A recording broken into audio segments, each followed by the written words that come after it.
So like in the East, the top team in the West, the Houston Dynamo, also fell. This time to cellar dwellers Real Salt Lake, who got their second win of the season. It was an 84th minute goal from Robbie Finley. Great goal, put it in the lower corner past Onstad. Now, if you're a Houston fan, any worries here? No, Greg, absolutely not. That's a mosquito bite. We talked about it earlier. The blowing mosquito bite, exactly. The best thing in the world for Houston is lose a couple of games. You can't sustain it for the entire season and then be playing well when it comes playoff time. Yeah, that's probably true. I mean, the real worry for Houston right now probably is FC Dallas, who's continually putting in some good performances. They won this past weekend as well, and they had a good result there. Now, questions again, we get back to that rising and falling issue. Who's the team out in the West that you think is rising? I want to say LA, but I'm struggling. I think LA will rise. So they haven't done it yet. Actually, not a bad result. Their last game, but I'm still rooting for them. I like the talent on the field. I think they'll do better. Well, there's a team that maybe might be getting in there, Los Angeles. Another team, I think Chivas may be on the rise as well. Now, out in the West, though, there's a team falling. And what's going on out in the Colorado Rapids? Well, I'll tell you what, and you picked it up early in the year. They just can't find the goal. I mean, Fernando Clavijo has to, at this point, be under fire.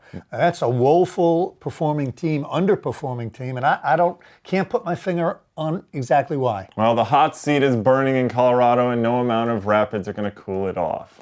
So in both conferences now, things are getting a little bit tighter. So we're going to take a quick look at the playoff scenarios as they break down. Now remember, this year, the top two teams in each conference automatically qualify to the playoffs, and then it's the next four teams with the best points across the whole league. So if you take a look at the full table, if you will, you can see right away that New York and Columbus just teetering on that edge, and Chicago and Toronto trying to get into the playoffs. Now, Shep, big question. Chicago right there, the 6 points behind Columbus. Can they start to make it happen and get into the playoffs? Well, Greg, I'm going to jump on the Chicago bandwagon because I criticized Blanco before he got here. I've seen him. I believe in him. Now they have Juan Chope. I love Juan Carlos Osorio. So I think they're going to start playing well. Chris Ralph is coming back. They knock the ball around, have some firepower. I think they're going to get in. Well, the other question that comes up in this whole scenario is, can Los Angeles, who are about 4 or 5 games in hand with every other team, can they make it in? Well, if they get to a tiebreaker, maybe they'll get in because the league will say whatever LA did best, we'll give it Most to them. throw-ins on the year or something, they might make it in on that. Yeah, I'm rooting for them, but I think they're going to have a hard time. I really do. I know they have games in hand, but those only count if you get the points in those games. Yeah, and a lot of those games are on the road for them as well. So whether Beckham comes back or not, it's going to be a struggle for Los Angeles. Now, if you have any thoughts on what we're saying or anything else that you want us to talk about, you can email us at extratime@mlsnet.com. We got an email this week from Kate down in Bethlehem, Pennsylvania, with a question about expansion and MLS plans for expansion. She's wondering, is a team going to come to Philadelphia? So, Kate, here's the answer for your question that we have today, because Philadelphia, I think, does deserve a team. They have this crazy group of fans down there called the Sons of Ben.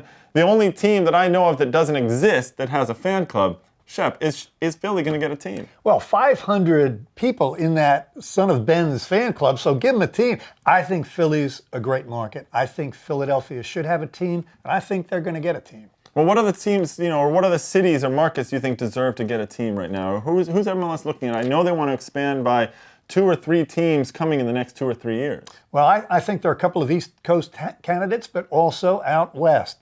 I'm hearing San Diego, I'm hearing Seattle, I'm hearing Vancouver. Well, Vancouver would be interesting. It's really beautiful up there. Now, for me, I'd also like to see a team down in the Southeast somewhere. I really think a city like Atlanta, get a team in there so you're covering all over the country especially. And that way someone from Birmingham, Alabama might drive up to Atlanta and have a team for themselves. It's a great point. I forgot. And by the way, they're getting a team. Atlanta's getting a team. I want to see Miami because I want to go to South Beach. Well, that's true. I agree. I can't wait to go to an away game down there for something or other, right? So it's a good question, Kate. I do think Philly's probably going to get a team eventually, sometime soon. And some other cities, San Diego, Vancouver, expansion is on the way. The league wants to get bigger, and I think for everyone's sake, it's going to and it has to.